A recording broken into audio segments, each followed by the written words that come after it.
चलाने के लिए, लेकिन उसे बेहतर भविष्य अपने चाचा मोस्लैम शेख का सहायक बनने में दिखा, जो कि सीपीआई के टिकट पर संदेश खाली के पंचायत प्रधान थे। अपने गठीले बदन और डेयरिंग के दम पर चाचा का छोटा मोटा गुरकाबन उसके नाम पर वहाँ के लोगों से पैसे वसूलने लगा।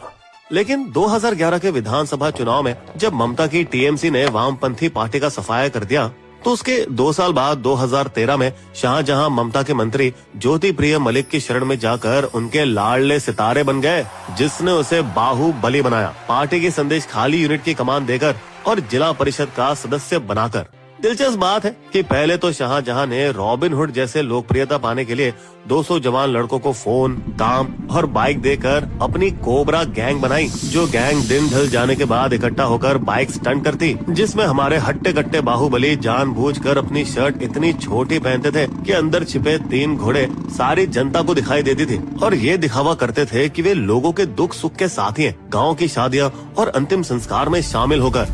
लेकिन असलियत में वो ऐसा हैवान था कि उसके भाड़े के टट्टू मनरेगा जैसी योजनाओं में गरीब मजदूरों से हफ्ता वसूलते, और यहाँ तक कि गरीब महिलाओं के लिए सस्ती मुर्गी या बकरी देने की धौंस दिखाते। उसने सबसे बड़े राशन योजना में घोटाला किया, जिसमें आरोप है कि उसने 10,000 करोड़ के जनता को देने वाले राशन को चूस लिया और खुले बाजार में मुनाफा बेच दिया, जिसके लिए उसका गुरु और मंत्री रह चुका ज्योति प्रिय मलिक आज जेल में सड़ रहा है। लेकिन पिछले 1 दशक में इस बड़ी रकम से दोनों चालू बंदों ने संदेश खली और उसके आसपास ईंट भट्टों का एक बड़ा व्यापार पहले ही खड़ा कर लिया था, और झींगों की खेती भी, जिसे गब्बर सूंघ चुका था, और उसे इससे चावल की खेती से 8 गुना ज्यादा पैसा मिलता और सरकार इसे बढ़ावा भी देती। इसलिए उसकी बाज की नजर छोटे किसानों की धान की उपजाऊ भूमि पर पड़ी, जहां उसकी गैंग ने जेसीबी से जमीन के आसपास के बांध को जबरन तोड़कर वहां तालाब बनाने के लिए गड्ढे खोदे।